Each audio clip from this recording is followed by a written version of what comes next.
Hello යාළුවනේ. ඔයාටත් එක දවසක් නිදහසේ ගාල්ලට ගිහින් ලස්සන මතකයන් එකතු කරගන්න ඕනේද? එහෙනම් මේ වීඩියෝ එක බලන්න.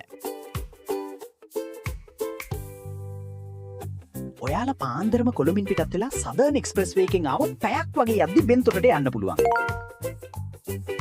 බෙන්තොට මුහුදු වෙරළ අසල රසවත් උදාසන ආහාරයකින් දවස ආරම්භ කරන්න.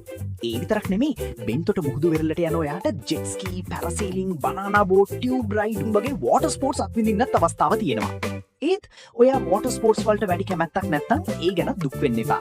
වෙරළට පිටුපසින් පිහිටලා තියෙන බෙන්තොට කලපුවට යන්න පුළුවන්.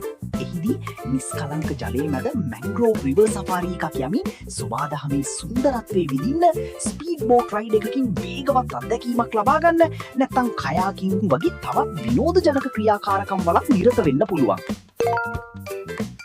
ඊළඟට යන්න කොස්ගොඩ සී ටර්ටල් කොන්සර්වේෂන් ප්‍රොජෙක්ට් එකට. මෙතනදී කැස්බෑ පැටවුන් ළඟින්ම බලන්නත් ඔවුන් ආරක්ෂා කරන විදිහ ගැන දැනගන්නත් පුළුවන්. දරුවන් එක්ක යනවා නම් මේක එයාලට ගොඩක් ආසා කරන අත්දැකීමක්. ඉන්පස්සේ යන්න ගාලු කොටුවට.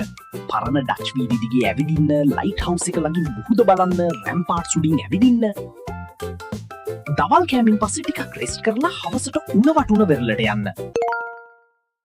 මුහුදු අයිනේ ඇවිදින්න, දරුවන්ට වෙරළේ සෙල්ලම් කරන්න ඉඩ දෙන්න, ඉක්මන් වෙන්න ඕනේ නැහැ. ඒ වටපිටාවේ නිදහස විඳින්න. ඉතින් මේ විදිහට ගමන ඉවර කරලා හිත නිදහසේ ගෙවුණු මතක ටිකත් එක්ක ආයෙත් කොළඹ බලා ගමන ආරම්භ කරන්න.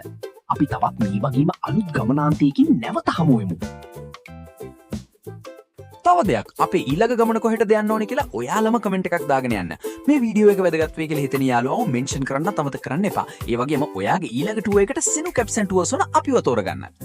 අපි your trusted family trip partner Senu Cabs and Tours